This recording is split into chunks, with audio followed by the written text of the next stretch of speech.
আসার পরেও এত ভিড় দেখছো? গাইস আমরা হচ্ছে 6টার সময় ঘুরতে আসছি, তাও এত ভিড়, জানি না কয়টা ঠাকুর দেখতে পারবো।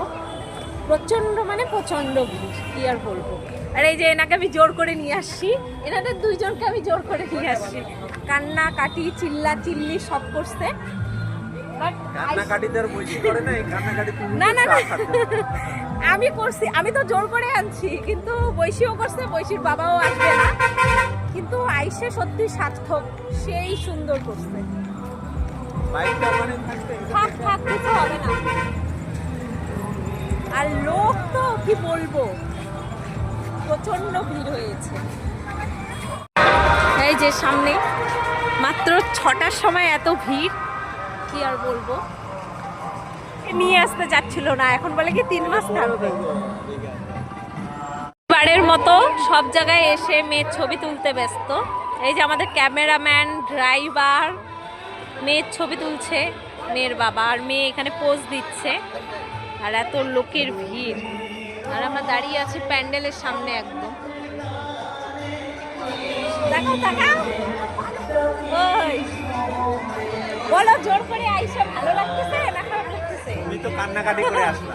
হ্যাঁ ওটাই তো বললাম, ভালো লাগতেছে না খারাপ লাগতেছে? আর এই যে বসি, এই যে আমার ছোট আসার সময় খুব কান্না করেছে, এখন মুডটা একটু ভালো আছে। হাই করে দাও, হাই করে দাও।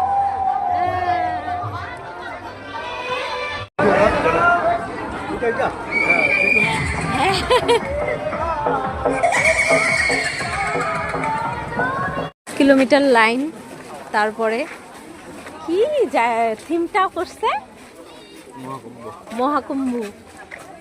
চলো দেখা যাক ভিতরে গিয়ে কি এমন করছে, যার জন্য এত বড় লাইন, তাও 2টা লাইন, ওই যে একটা লাইন, এই যে একটা লাইন, কি আর বলবো।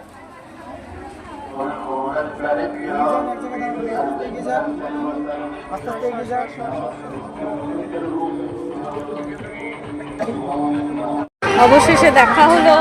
এই বাবা কোথায় বলছিলে আমার চুনাটা? কোথায় বলছো তুমি? পায়ে ব্যথা করছে?